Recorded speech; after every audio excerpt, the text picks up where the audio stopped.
All right, guys, we are live. This is the Difference Makers podcast. My name is Justin Tamani. I'll be your host today. Today we have with us HeatherJackson. Heather is an American Ironman record holder for the fastest Ironman time.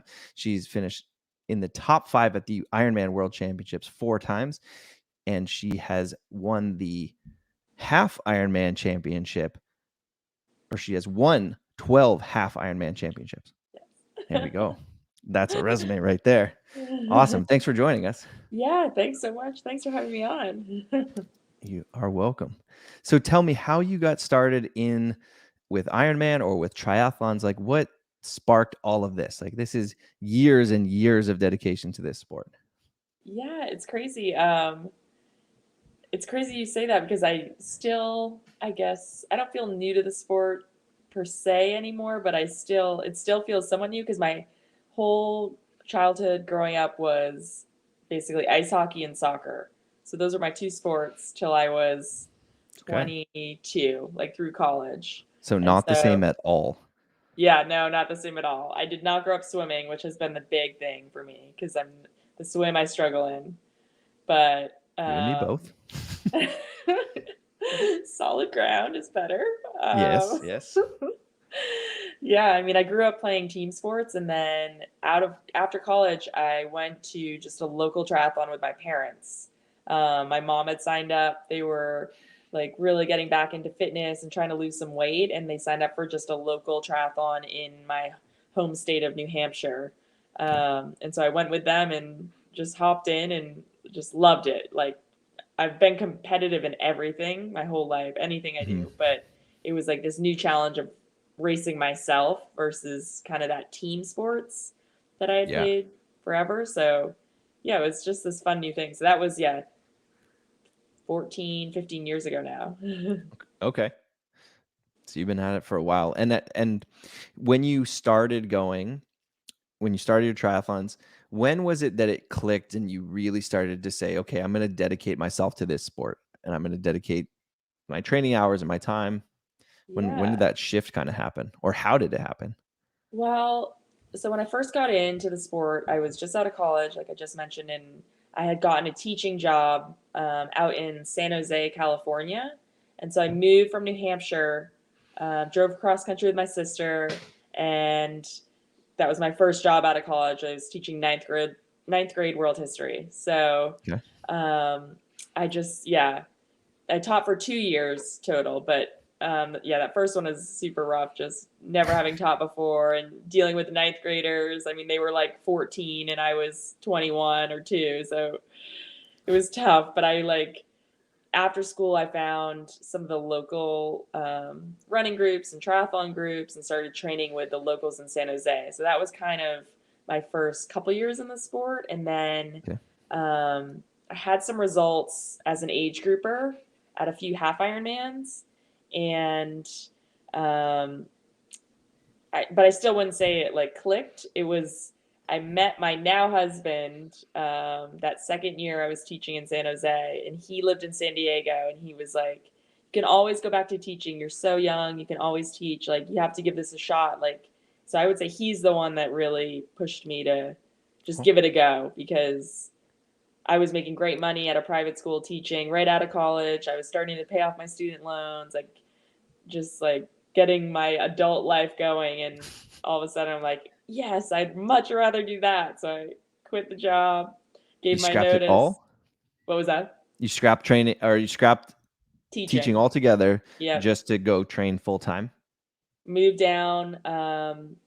This would have been in June. The school year ended in '09, and um, my now husband Waddy, his name's Sean, but everyone calls him Waddy. He came up with a U-Haul, helped me pack up the house I was renting with a friend, and drove me down to San Diego. So, yeah, it was basically like, okay, now you have to make this work. So I started entering. I got my pro card, and we would just find like the races we could drive to, the races that maybe had super small fields, so I could try to make so like as long as I could just make a little bit of money at each one, it was like, oh my god, we're winning, we're ahead.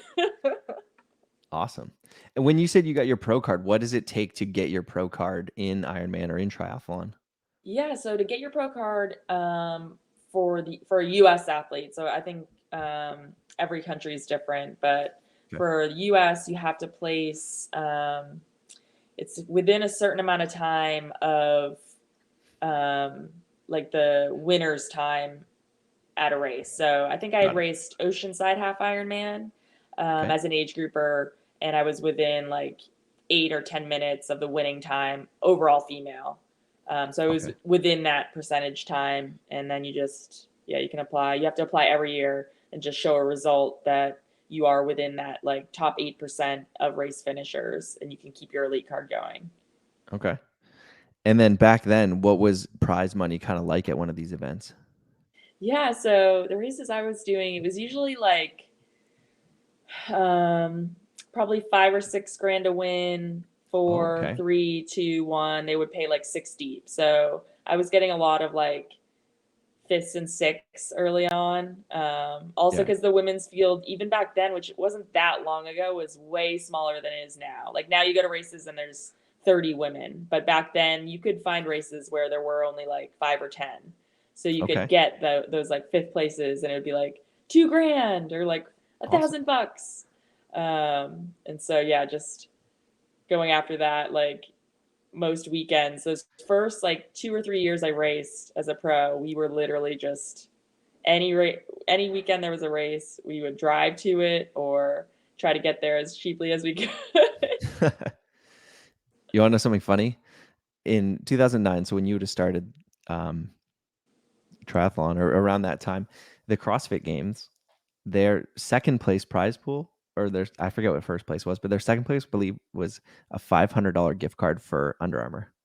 Oh my gosh, that's crazy. That's Yeah, like, because what is the prize money now? It's huge to win it. 310,000 for first place. Yeah, that's Yeah, what I thought so because I'll watch that on TV and I'm like, oh my god, I should do CrossFit. yeah, Not that I could compete with those top women, but I mean that's crazy. That's more than Kona. So our Ironman World Championships every October, yeah. like the best in the world, and that those are 50, 60 women, the best 60 in the world. Hmm. To win is 125,000. Okay. Yeah, that's where I was kind of comparing. I was like, oh, now that you mentioned the prize money, I was like, that's a lot more prize money than is at the most of the CrossFit events. And then when you said that, I was like, wow, back then too, like that was a pretty good chunk of money. Yeah, yeah. No, that's pretty good to do. Yeah, I would get fifths and sixths, and then like that third, fourth, fifth year I got in, I started like getting thirds, seconds, Okay. and that's when it starts. You're like, okay, Yeah. like 4 grand, 5 grand, and you can do that 4 or 5 times a year. I mean, You're like, okay, that's legit. Yeah. And then it kind of like escalates because you start to get sponsors, and so the way the sponsors work is um, now I have amazing partners with also base salary, so I get a base salary. But how it often starts with a partner is just bonuses, performance bonuses, Yeah. because they'll pay if you want to win a race and or want to, of course. If you win a race and say you have their equipment on or their shoes or whatever it is, like okay, X amount for first. So say it's early on, I had like $500 for first, 300 for second, 100 for third. But if you get a couple partners like that, then you're getting your prize money, which Yeah. say it's 4 grand to win, and then you have a couple more of $500 performance bonuses. All of a sudden, it's 7 grand. So it's like it started to each year. It was like this slow build, and you're like, oh my goodness, whoa, I'm doing even better. The one thing I noticed too was the number of sponsors that you have. That's been, I mean, I'm yeah. sure it's been over time that you've accumulated and you've worked with brands and created partnerships and things like that. But there's Mhm. so many different components to racing and to doing what you do. You don't just have like, like in other sports, like baseball, like you have a bat sponsor, you got a shoe sponsor, and like you got a glove. And like that's about it. Right, right. W- That's true. That's a good point. Yeah. No, I mean, this has been a lot of the partners I've been with for most of my career, which, or at least like large portions of it, which is really, yeah, just I'm so grateful for. I'm so grateful for so many of my partners who have just like Herbalife, my title sponsor, they Yeah. reached out to me in 2011, I think. So I've been with them like 12 years. Okay. Um, but just, yeah, that's the thing with triathlon. You have so many things you need for the Yeah. sport. So, um, yeah, it is like you need goggles, you need wetsuits, you need running shoes, a bike, wheels, helmet, sunglasses, like nutrition. It's crazy. On top of all the other training gadgets that, Oh, I didn't um, even think about that. yeah. So it is quite a sport of like needing to invest. Yeah. It does help when, yeah, you have those partners supporting you, even if it is just the product. I mean, you add up buying a wetsuit and 10 pairs of goggles for the season, like it adds up. So, Yeah. just, yeah, all the partners are really Ah, important. that's nuts. When I was looking at your vlog, so I was watching your vlogs the other day, and I saw you guys just did tell me where you just got back from. You guys were in a van. Where are you Yes. coming back from? Okay. So we drove up to watch the half Ironman World Okay. Championships. And so that's the race I used to focus on for about the first 6 years of my career, was just that Hmm. half Ironman distance. Yep. And that race rotates every year. So it used to be in Vegas for about 5 years straight. It was in Vegas, and then they Okay. decided they were going to start rotating it. And the half Ironman is half the distance of the full Ironman. So this year it was in St. George, Utah, Okay. and I wasn't originally planning to race it because it was 3 weeks out from when Kona was supposed to be. And Kona is my A That's the race one. every season. Yeah. Ironman World Champs was supposed to be. We were actually supposed to be leaving for Hawaii tomorrow to Oh. go over there, but they canceled it. I want to say like 2 or 3 weeks ago now, and Okay. so I was all in training and focused for that distance, which is completely different in terms of how you prepare now for races. Like the women's Yeah. field and men's field have gotten so deep that it's tough. There are some women out there doing it, but it's very tough to like have the speed over that half distance, Hmm. um, on as well as the full Ironman distance. So if that makes Okay. sense to Yeah. No, totally makes endurance sense. sports, it's like, and I just didn't have the time. I had a week basically when we found out Kona was canceled to be like, oh, I could go up to Yeah. St. George and just get schooled because I don't have. I've been doing like 6, 7 hour rides, like marathon training, not that speed that those women at the front of that field over the weekend have. So, long story, sorry.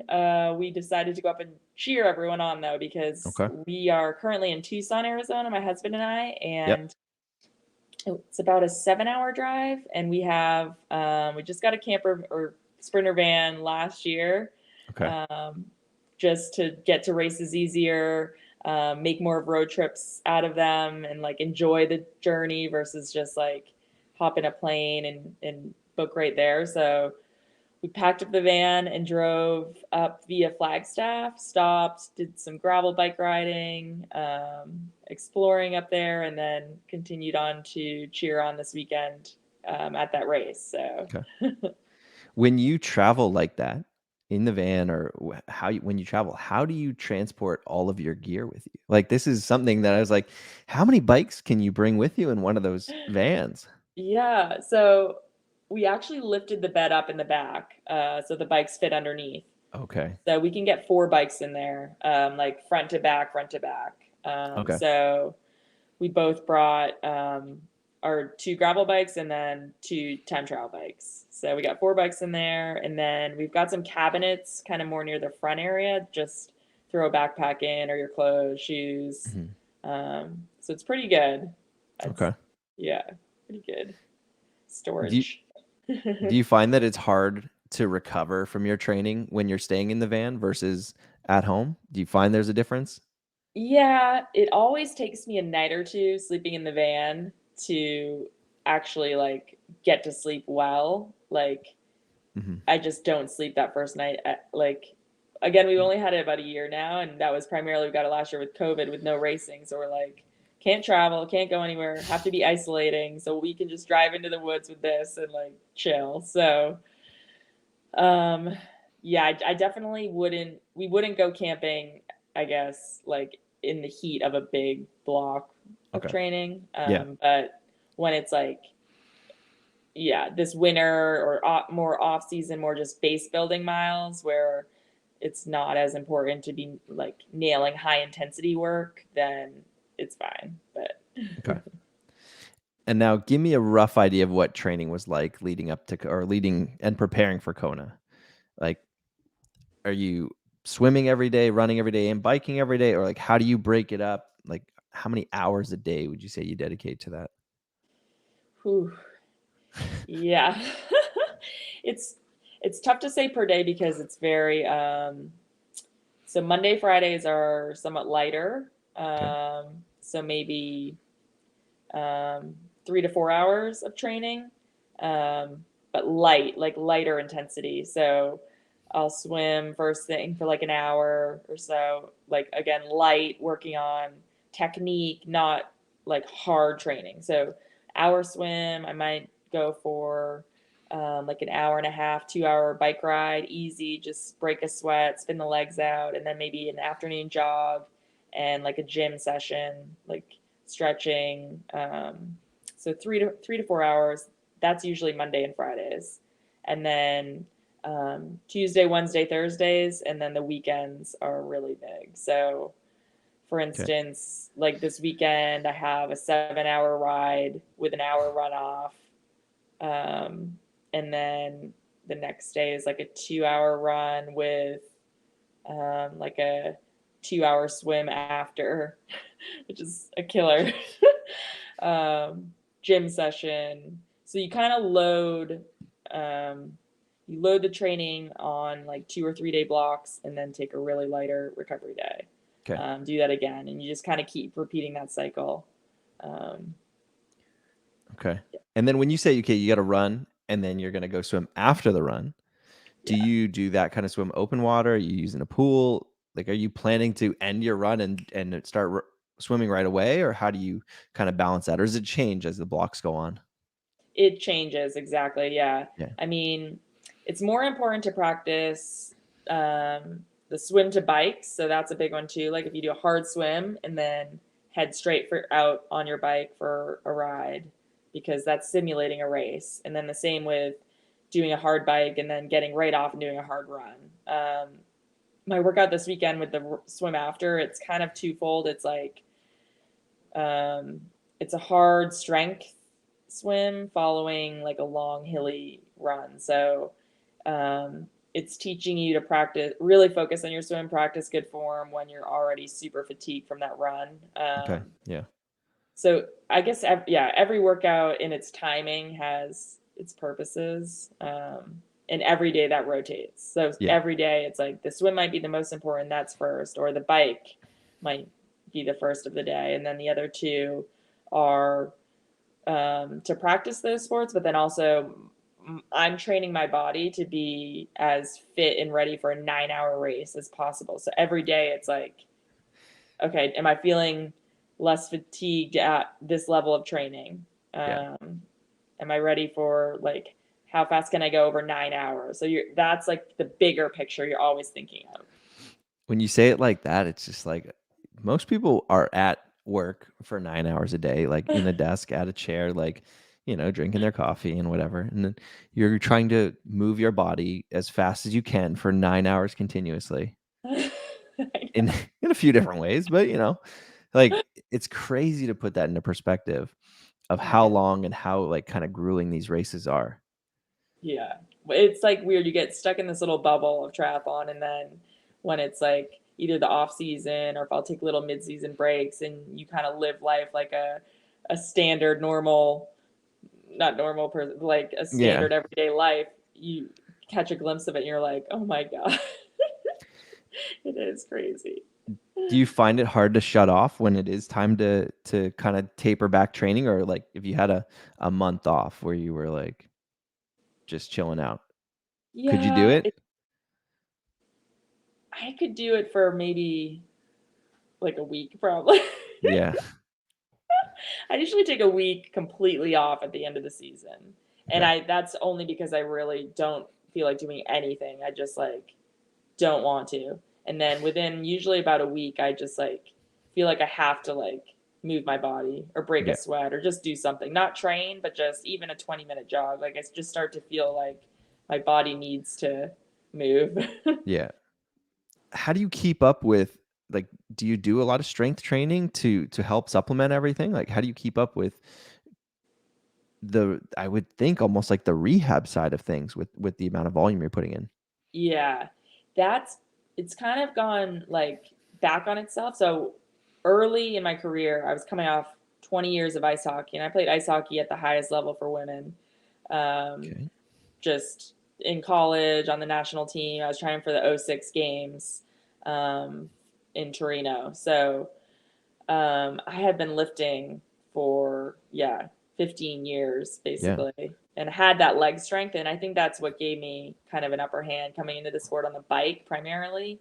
Mhm. Um, and so early on, I kept that lifting going, but it was very much like during parts of the year, just off season, and then during that mid-season break, getting that strength back up. And then kind of the middle of my career, probably like 2014 to 2018, I kept it up somewhat, but not as focused. Like I was more into like, okay, my run was coming around. I was finding more speed in that. My biking was about the same. I was getting the swim under control. So I was fully focused on the three sports and kind of let that slide. And now that I'm like a little bit older, a little bit like have lost, I think some of that strength I had coming in from hockey, Yeah. I'm back to, I'm lifting 3 times a week right now. Okay. Um, Not the same as I used to because it's difficult. When I came into the sport from ice hockey, I had to lose like 30 or 40 pounds just from that leg muscle. Yeah, I was gonna say your body type now does not look like somebody who would be able to hop on skates and push people around. Yeah, it's crazy. I mean, I used to squat. I mean, well, I don't even want to say because I'm talking to CrossFitters. I feel like it was legit then. I mean, I think I was squatting like 180, 190. It's Pretty not bad. decent. Because now I only squat like 130 or something. But like high reps, higher like Yeah. it's more to emulate like a run stride. So Yeah. you're just ingraining that like run stride movement in, strengthening up the muscles versus like heavy lifting. Yeah. Hey guys, Justin here. Just a reminder, like and subscribe down below for more content coming soon from WODProof and the Difference Makers. I think what a lot of CrossFitters in the beginning lose sight of is like the idea of training for sport and training specifically for sport, not just like general physical preparedness. Like it may not be beneficial to squat all the way down for every single sport. Right, right, But, exactly. there's So it's people who are very, like, yeah. you're always going full depth all the time, no matter what. But Yeah, sport specific training kind of takes precedent. yeah, exactly. So yeah, I am back to lifting now, and it's a combo. A lot of the gym work I do is more for the running and the swim, just like Okay. pull ups, pull downs, rows, things like that to strengthen the Yeah. shoulders so those don't get injured swimming every single day. I do Hmm. a lot of the bike strength on the bike. You can do like really heavy gear spinning, so very like low cadence, just pushing and pulling all the way around the pedal Yeah. for strength work there. So again, just really, sport specific. Awesome. When you are recovering, what's recovery like? What's nutrition like in your day? Yeah. Like, It's nonstop. I mean, my days are literally every minute is like has a purpose to it of okay, if I'm not training, then it is recovery. So I'm either on the couch with different recovery tools, so like hyper ice, like self massaging or mhm. foam rolling, trigger point balls, um, always hydrating. Usually it's hydrating and fueling for the next session because the second a session ends, it's not like, okay, my day's done. Like, so for instance, this morning, like I got on the bike first thing, and like I had a bunch of things to do in between that, and then I had to swim today as well. So it's like you're fueling for not only recovering from that session, getting ready for the swim, and then after the swim, I still had to lift. So then you're recovering for that, getting ready for the next. So it's constant fueling, hydrating, Yeah. trying to keep the muscles like as, yeah, like not sore and not heavy, and just full care of your body 24/7. Yeah. Do you find it difficult to eat between sessions, or are you somebody who can just eat and then just start working out right away? Yeah, that's actually been one of my big problems, I would say. Not problems, but areas to work on, of Hmm. because I'm not necessarily that hungry right after a session, and that's when you need to get it in, not only because your muscles are repairing, but also because you need to get it in as quickly as you can so that you can work out an hour or two later. Because Yeah. for me, I don't want to eat 10 minutes before I go swim, because then you're in the pool and it's coming back up when you flip turn. So it's like you have to just get it in right after, let it digest, get ready for the next session. Yeah. No, I mean, I've been there myself. And then at the same time, I've worked out with people. My one friend, Adam Smalley, he would eat a whole burrito and then be like, all right, we're going to work out now. And like, we're going to do this hard Metcon. And like, he just does it and he's fine. And like, Yeah. I have no idea how he does it, but I Yeah. remember like looking at what he ate and like, you know what we have to do, right? And he's like, yeah, I'm good. Yeah. I have a couple of friends I like that can't too. do that. Yeah. Yeah. I can't either. I drink a lot of smoothies. Yeah. And I mean, because with your competitions, like you're eating as you're moving and biking, running, probably not eating while swimming, but you're eating as you're going. Do you find that to be difficult, or is it something you've had to learn over time? Yeah, so you have to train what you do for the races Yeah. specifically.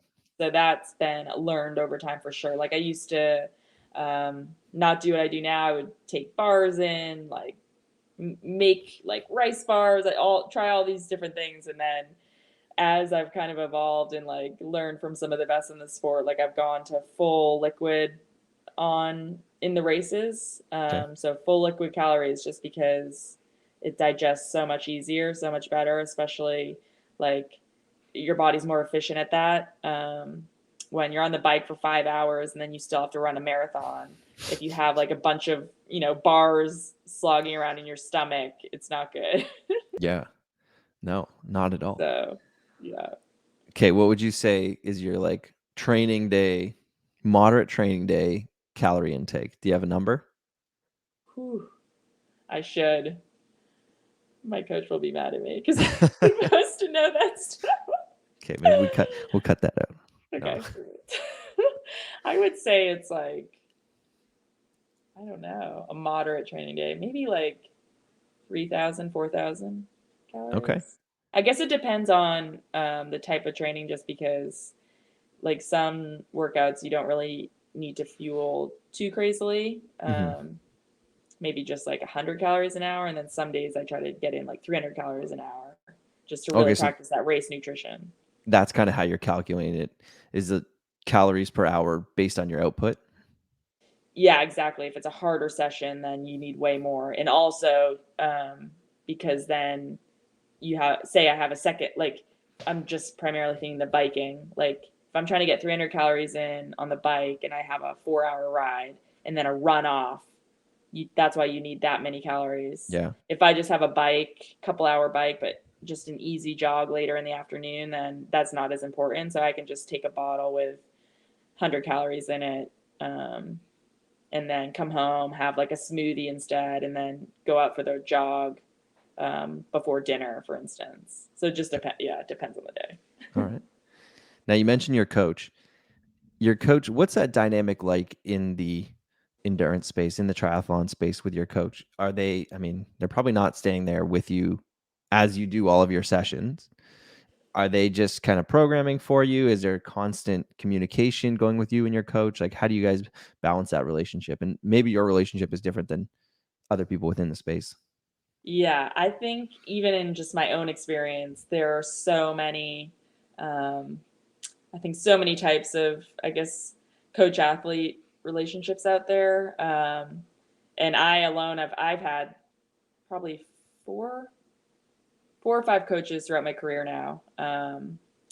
And each one has been different. So, but a lot of Okay. coaches are remote. So they'll just there is a common just training platform like app on your phone, and they'll just program in the week, and then you have your workouts for the week, and tick them off, load your files, load your run files. They'll respond. It's usually week to week. Is generally how it goes. Most Okay. of the friends I know and athletes I know, but Yeah. Okay. And then what's your like biggest motivating factor right now? Like what's pushing you to go through of this pain and all of this suffering for 12, 15 years? I know.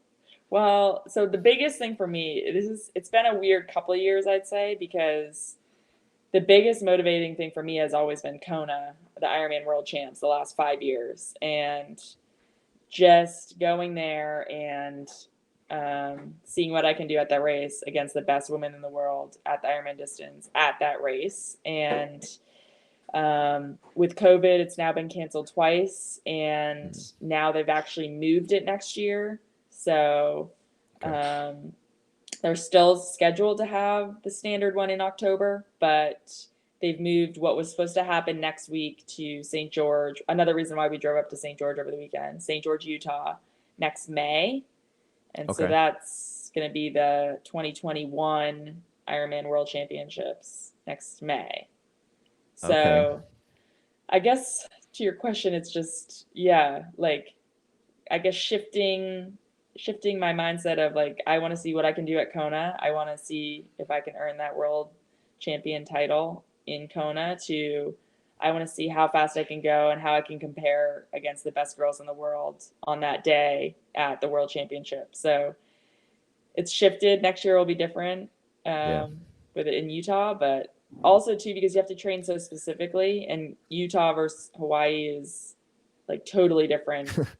I mean, we literally have a house where I am now. We're in Tucson. We have a house in Tucson because of training for Kona, Hawaii. I mean, we love Tucson, and now we'll still always come here even past my career. But I mean, that's how invested athletes get, because you have to be able to race in 90-degree weather.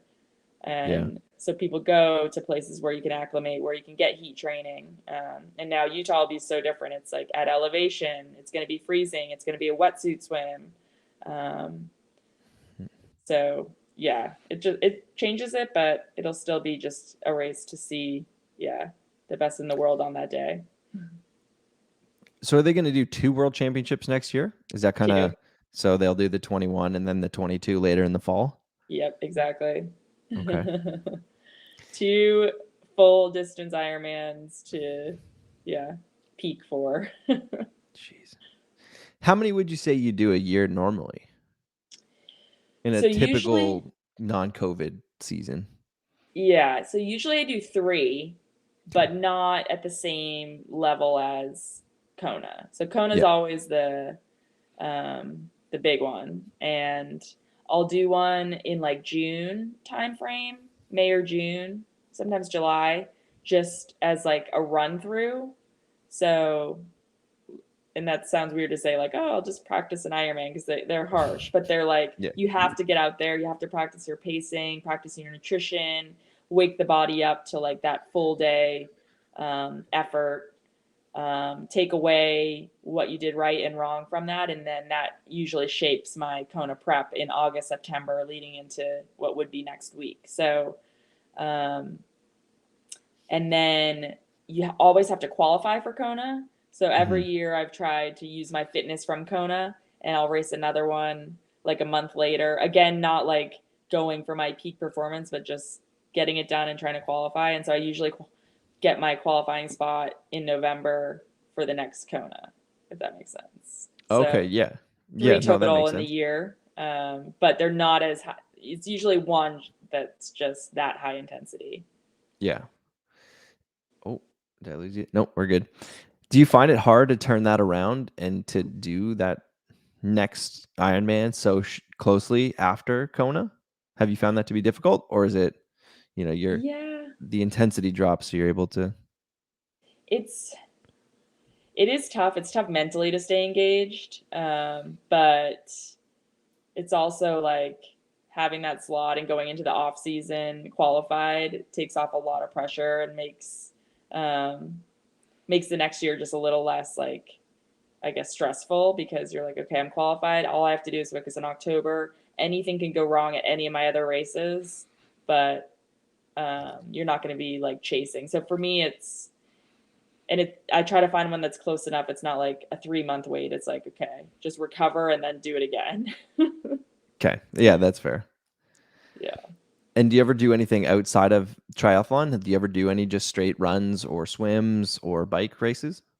Yeah, I do. I'll do just like open running races, half marathons, 10Ks, 5Ks, just for fun and for training. Just, Mm-hmm. um, yeah, if I have a hard run anyways, like hop in a local race, it's way more fun to be out there with people. So, and then I do a lot of gravel biking these days. So that's Okay. kind of like on the up and up right now of, like racing and the whole gravel racing scene.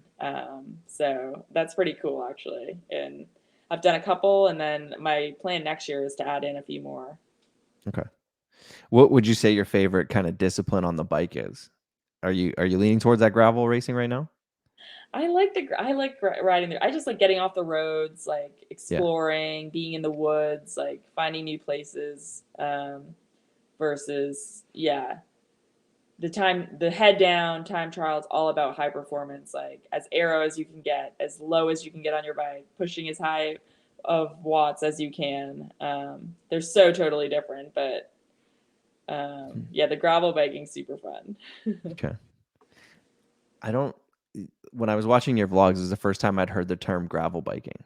Now I'm not a big biker, but there's such a big bike scene in where I am in Victoria, BC. Oh yeah. But it's more like mountain biking, and I hear road biking, but I've never heard anybody talk about gravel biking. So that's interesting. Yeah, I'm gonna look that up. it's growing like fast right now. It's Yeah, crazy. Sorry, excuse me. that's okay. um, yeah, it's like because people are buying these bikes now, road bikes, where the fork is wider, so you can get two sets of wheels, where you could fit almost mountain bike like tires or just standard road. So you can have a bike that's multi-purpose if you wanted Okay. to go off road or not. So I Yeah. think that's why it's drawing a lot of people. Okay. That sounds fun. Yeah. Victoria, you guys have a half Ironman there. I think it's in Don't June. quote me on that. I think it was postponed or canceled for this year. I Okay. don't think it happened this year. Okay. But I know you have one because I know the run is on a dirt trail around a lake. Is that Elk Lake? Elk Lake. Yeah. Oh, okay. So That's yeah, where it is. I know where that is. Okay. Yeah. Yeah. So that's actually not far from where I live then. Oh, cool. But Heard it's beautiful. maybe 2022 prep. I know. Yeah. There you go. When you're training, when you're kind of putting your head down and grinding, how many like hours, what's the best way to put this? How many hours like a week would you say you just dedicate solely to on your discipline training? Yeah. The swimming, biking, running. Yeah. Biggest weeks are usually like 30 to 35 hours Okay. training. Yeah. So that is full-time job hours. Yes, it is full time. Yeah. I think sometimes people are like, "Oh, that must be so cool. Like that must be such a like yeah, you're so lucky that's your job." And I'm like, I am. I'm so grateful, and I'm grateful every day to get to do it. But I'm also like it's if you knew what you would have to do, you might think differently. That sounds painful. That's what that sounds like to me. Yeah, it's a lot. It's nonstop. I mean, it's worth it Mm-hmm. when you cross those finish lines, and especially when you cross them first. It's like, okay, like that's what you're training towards, holding those banners up, breaking that tape. But I mean, the day in, day out, I mean, a lot of people look forward to the weekends, and the weekends are my biggest days. So, like, family and friends, they're getting up late, like maybe doing a hike, having like a barbecue, like Sunday brunch, mimosas. Like Saturdays, I get up and I have like a 7-hour bike ride to do. And then I ride from like 8 a.m. to like 3 p.m. And then I have an hour run off at pace. By then it's like 4 p.m. Sometimes I still have a swim to do. It's like 5 p.m. I'm barely awake. I'm choking down some dinner. I'm falling asleep. And then Sunday morning, I have to get up and do like a 20-mile run, a 2-hour swim, a lift. So that, and Sundays, people are like, yeah, it's a different lifestyle and I love it, but it is, my job is every day. So, Yeah. That's every day. And then like that's full buy-in from the family and your support system. Like there's a yeah. lot that's probably got to go into that as well to balance that all out. Yeah, totally. I mean, I have the best husband in the world and he's supported me from day one. I mean, he's the one that told me to go after this dream. So, and he does everything. He looks after my bike. He manages all my sponsors. Like he does all my YouTube videos. He does all my marketing. He does all my contracts. So he's, without him, I wouldn't be here, period. But it is just me and him. We don't have kids. So it's, I mean, we live this lifestyle and we feel very fortunate. My family is very supportive. They're up in Bend, Oregon. Okay. They come to most of my races. They understand the lifestyle, I guess, yeah, just what I'm doing. So, but yeah, I think it would be very difficult if you didn't have that. It's incredible what you do. Like when I was doing my research and looking into everything and all the like I said at the top, like your resume, it's like the hours and hours of training and the support from everybody that has to go into this for this to happen is absolutely incredible. So it's awesome to see what you've accomplished over the past 10 years plus. Thank you. Appreciate that. Yeah. Well, on that note, I'm going to let you go, but where can everybody find you? Where can everybody follow along? Give me your links. Tell me where everybody can find you. Yeah, that'd be awesome. On Instagram, I'm HJackson Racing, and then we're really working on building up the YouTube channel. My husband, like I said, does it all, so it can be a little touch and go some weeks of like filming, editing, like it's crazy what goes into that too. But Yeah. my YouTube channel is, I think, also the same, just HeatherJackson Racing. And we just try to document like what we're doing, my journey, my training. So yeah, those are probably the two biggest ones. Awesome. Yeah. All right. Well, thanks so much for joining us, and I really appreciate your time. Yeah, Good luck thanks for so training much. for the next race, and we'll talk to you soon. Yeah, perfect. Thank you. Awesome. Thanks. Thanks for tuning in, everybody. Hit that like button and subscribe down below for more content coming soon from WODProof.